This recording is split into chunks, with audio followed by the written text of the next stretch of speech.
Have you had a solar backup battery installed in your home recently? Hi, I'm Scott from Glasshouse Home Safety. I see a lot of it going on at the moment, and it's a well-intended thing, but what is happening is the installer of the battery and the solar system is getting their electrician to put a wireless alarm, clip it into the ceiling directly above the battery.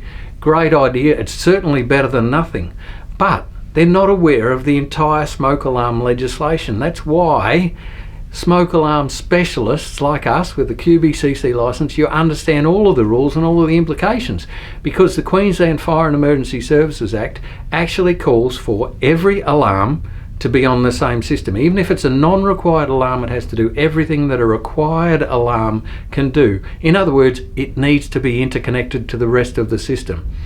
We had one just yesterday where they've done a great job and they've put in a wireless alarm above the battery. The rest of the house is a different brand of alarm and can't be interconnected and won't be interconnected.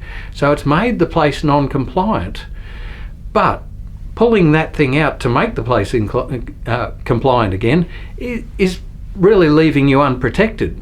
The other issue is that if that thing is going off, it's in a carport. That's where the battery is. It's in a carport. If that thing's going off, it's not going to wake up the occupants anyway. That's what the whole idea of interconnection is, to give occupant warning. You're in a bedroom way down the other end of the house, the garage door's closed, your door's closed, there's no way you're going to hear it. It's pointless like that, especially with something like that. A lithium-ion battery going is going to be fast. It's going to happen fast. So it's got to be interconnected, or don't put it there. As well as that, would I put a smoke alarm there? Probably not. It's a carport. The cars are going to come in and out. It's going to cause nuisance alarming all the time. You'd put a thermal there, especially with that battery. If that went, it wouldn't smoulder for ages. It would go fast, and there would be an incredibly fast change of temperature, and a thermal would do exactly the same job. So it's essential that they understand the entire rules. Now, I wonder if these big solar companies doing that install actually realise that they're making that smoke alarm system non-compliant by doing what they're doing. They're doing it for good intentions, but it's not complete and it doesn't work like that. So it's very important to understand.